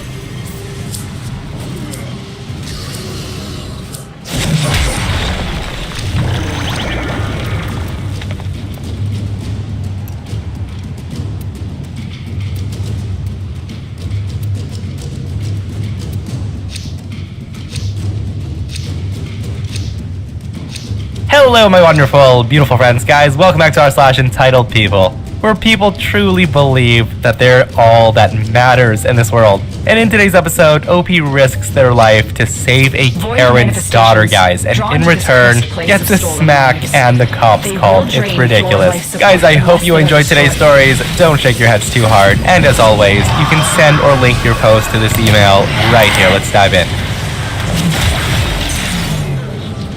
To begin, I'm a firefighter/paramedic for a small suburban department. Our particular community has a lot of retirees, many of whom begin to experience medical problems at an exponential rate as they get older. Last shift, we get a call to a home for difficulty breathing. Most noticeable was a sign depicting a handgun and bullet holes, proudly proclaiming this house does not call 911. Now, our mere presence at the house proved that this was in fact false. I also can't imagine how the Second Amendment didn't solve this respiratory distress, and the guy had to resort to calling the exact number his sign states he does not in fact call. But I digress. With that said, ever since COVID, I've worn an N95 mask on every single medical call. Our department no longer requires us to do so, but I choose to because I like not getting sick, and also like not bringing home patients' infectious illnesses to my wife and toddler. Anyway, we enter the house, and I called out, "Fire department," which is then answered by, "I'm in the back bedroom." I then follow the voice to a bedroom, where I find a 350-pound man sprawled on his back, audibly wheezing and coughing and looking pale and sweaty. In EMS terms, we call this looking like crap. So yeah, the dude needs some intervention. But before I can even set my gear down and start my assessment, he says to me, "Get that effing thing off your face." Now, I definitely wasn't expecting that to be our initial interaction, so I asked, "Pardon?" He then says, "You heard me, take off that effing mask." And I'm thinking, okay, cool. So to this guy, it's more important to rage about the PPE I'm wearing than to tell me what he called for or let me treat him. I just try to brush it off with an explanation how this is what I wear for every medical call. But the guy raises his voice at me and he screams, "Don't you effing touch me wearing that effing thing. Masks don't work." I just ignored him. I asked if he wants help or not, at which point we reached the stage where he pretends to not be able to understand me because the mask allegedly muffles my voice. I have a deep voice, and I've been projecting it for hard of hearing old people my entire career. And it was also fairly telling that when I told him, "Sir, you can hear me just fine," that his response was, "No, I effing can't." Eventually, he demands that someone else on my crew help him because he's sick and tired of my BS. And I'm thinking, alright sir, you got it. I then called my partner and captain into the room and said he would rather speak to them. So they enter the room, but surprise, they're wearing masks too. Because this house reeks of stale smoke and body odor, and the patient's constantly coughing. So the guy sees 2 more masks in his room, and the rage really begins. The guy's telling us to get out, that we're all useless, etc. I then asked if he would be willing to sign a document called Against Medical Advice, which releases us from liability when a patient refuses medical care. And his answer was, "F no, and I can't hear you with that effing cloth on your face."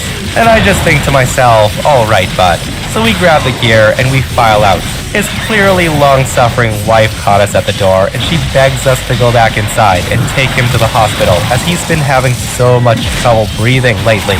He sure has, but he's also an adult, at least on paper, who can make his own medical decisions, so legally our hands are tied. I did feel a little bad for her until she dropped on me, "You don't need to wear a mask anyway. Just take it off for his sake, so he'll let you help him." And my answer to that was, "Sorry ma'am, my body, my choice. Call us back when he goes unconscious or stops breathing." Sure enough, she calls us back at 4 o'clock in the morning as he was knocking at death's door. This time, the guy was too effed up to even know we were in the room, and I ended up having to intubate him and breathe for him mechanically on the way to the hospital. Last I heard, he's gonna make it, but I sincerely doubt any lessons were learned along the way. Yeah, definitely for sure, the guy learned nothing from this. And honestly, I'm pretty sure it won't be the last time he'll be harassing paramedics. Like, I don't understand some people. The guy clearly wasn't in good condition, and he still had the audacity to get angry and vicious towards people who were trying to save his life. And another thing, it makes so much sense for EMTs to wear masks. Because I had a neighbor who was an EMT, guys, and he used to tell me that he's responded to calls where people have spit at him, splashed blood all over him, coughed in his face, projectile vomited at him, all that crazy stuff. And regardless of people thinking it'll protect you or won't protect you from whatever, I think we can all agree that wearing one on your face will keep that nasty stuff from getting in and around your mouth. Because that's absolutely disgusting, right? And while we're on the topic of people getting angry at others who are trying to save their lives, listen to this next post, guys. It's wild. Oh boy, do I have a long story to tell. I just want to say that this happened a few years ago. And before we start, a little backstory. I was in my late 20s and I worked as a guide in a conservation area in the north of Europe during summer. Basically, I would take groups of about 10 people and guide them through a very nice trail through a natural forest. The people were usually tourists from around the world and liked to see nature at its best. I would tell them about the animals that lived in the forest, the plants, landscape, and its history. The trail we'd walk through was about 3 kilometers long, so a little under 2 miles. The trail would lead to a nice little clearing with an outdoor fireplace, where my coworker would be waiting and we would eat food and the hotel's minibus would pick us up.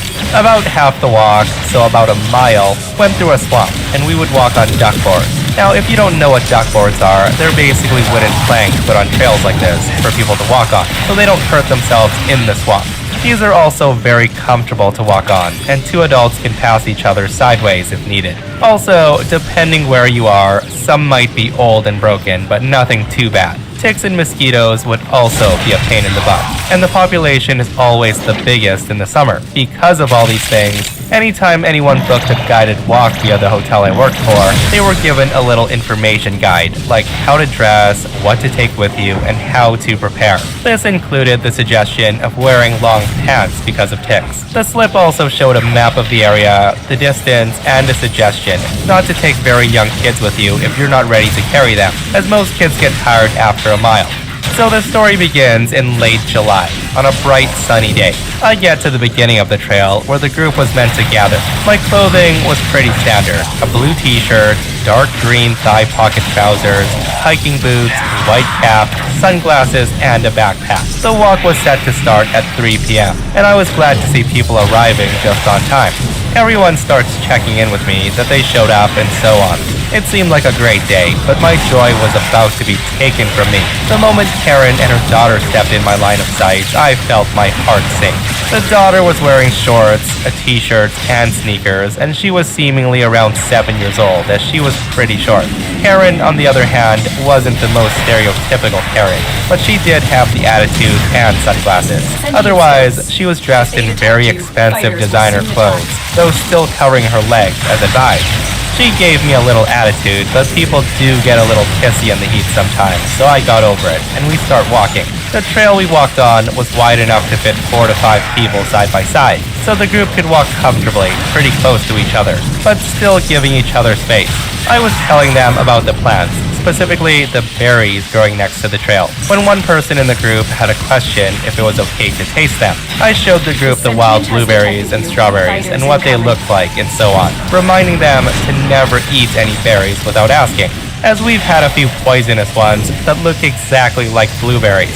After that, we continued walking, and everything was pretty much fine. I explained some questions to them, and also reminded people to keep taking sips from their water bottles, standard hiking stuff. The whole time, I was hearing the entitled daughter whine to her mom that she was tired, and Karen was huffing and puffing, trying to keep up at a very nice and slow pace.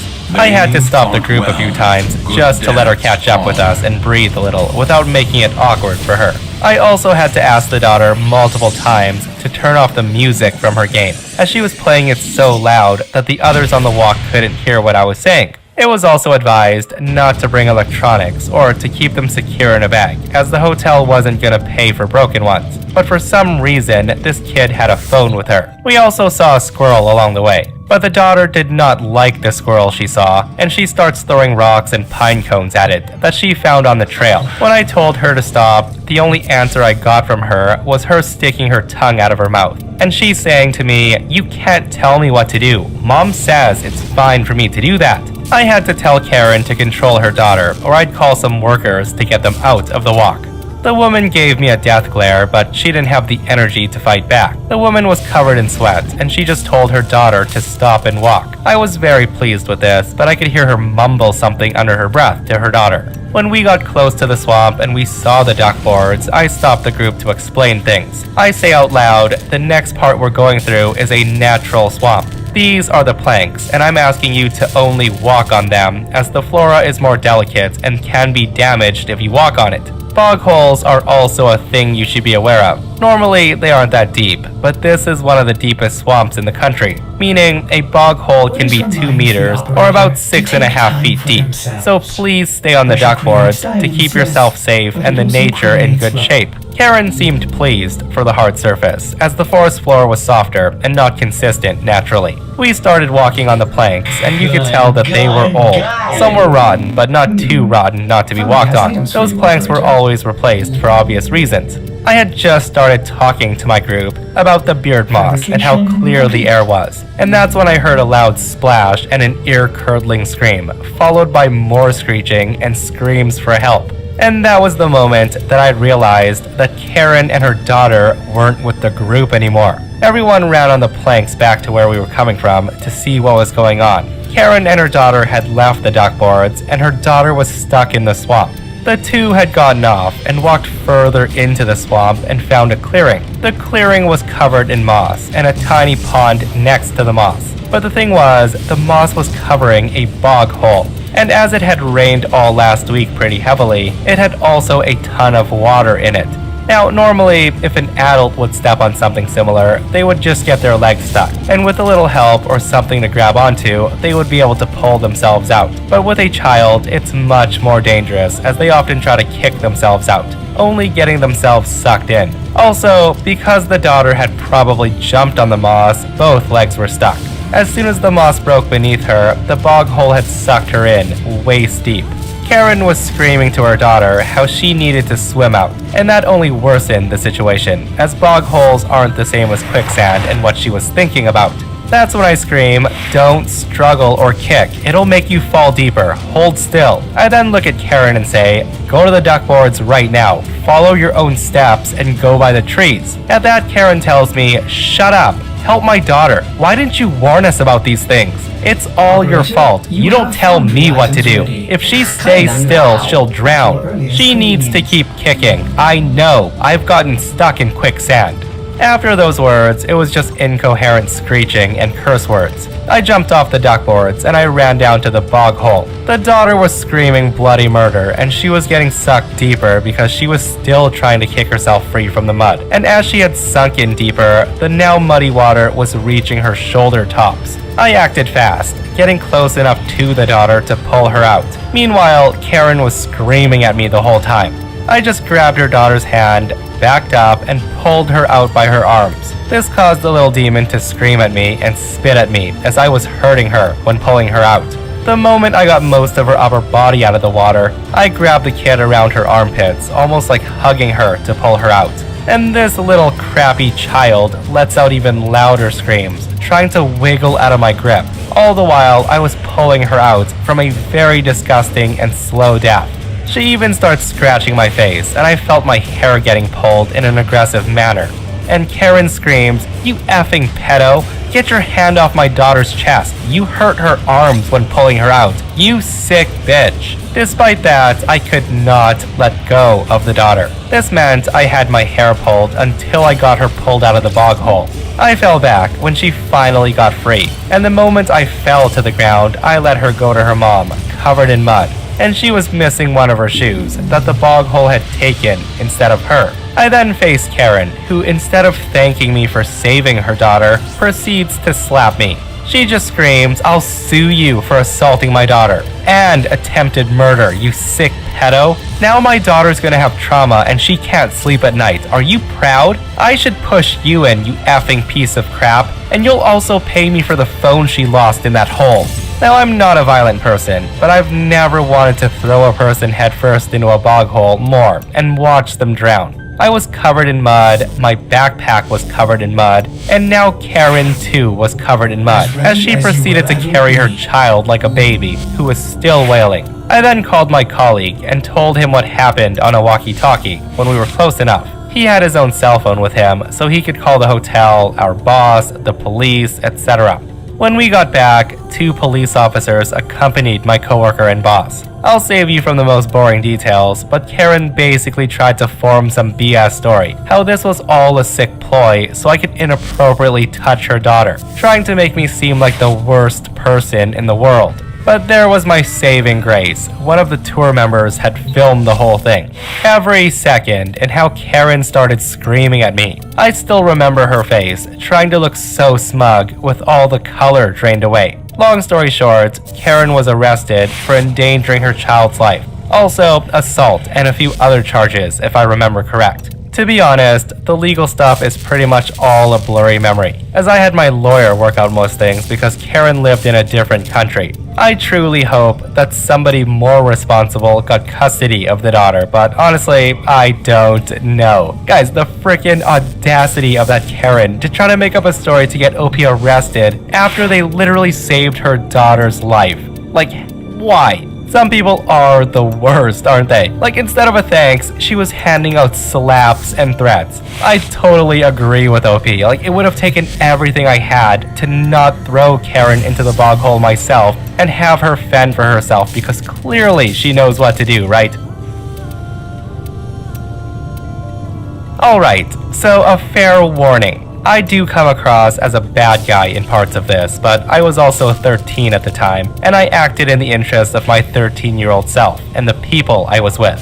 I also don't condone doing this now, but despite how messed up it is, I find it really, really funny. Does that make me an a-hole? Probably. With that said, here's the story. So I used to live in a smallish town, and we lived on a cul-de-sac. There was the big one and 4 little ones, each having about 4 kids living on it, and some kids living on the 2 long streets in between. Because there were so many kids, we were all various ages, but we all hung out anyways. I think the oldest kid was 16 and the youngest was 3. None of us had great home lives, so instead of being there, we all went to the back fields and we climbed trees or played sports. I had just gotten a new baseball set, so we decided to have a game. There was about 12 kids there total. Some even came from the rougher areas to play, and it was a wholesome, non-violent environment where everybody was treating each other great. All of this is going fine until this kid turns up that we all hate. And to be fair, it's not really his fault. The kid has a learning disability, and he's been coddled because of it.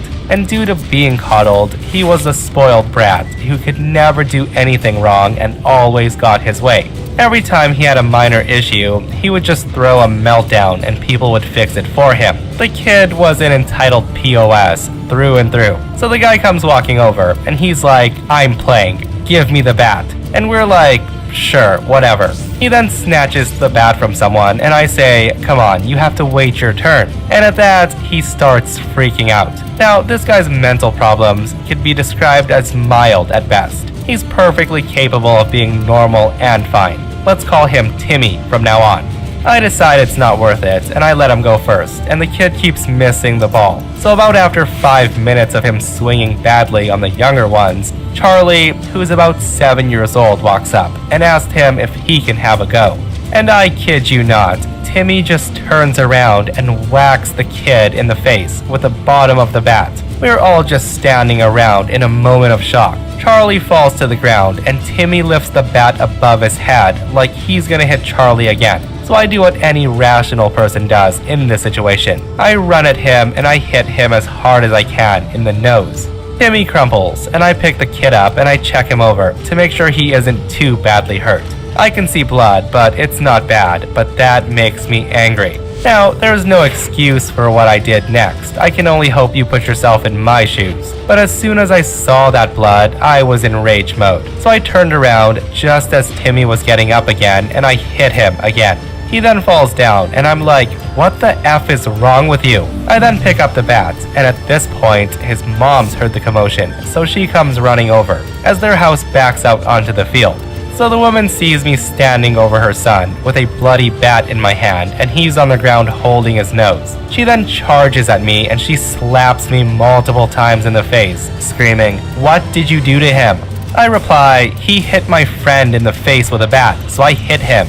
She then says, "You can't hit him, he doesn't know any better. He has a learning disability." At this point, Timmy's recovered and he's hiding behind his mom, grinning at me. So I tell Karen, "Oh right, yeah, I'll just let him murder my friend next time, right? Because your son was about to keep swinging at him." Karen then says, "It's not his fault. He doesn't understand. I should call police on you for hitting my son. You're lucky I won't."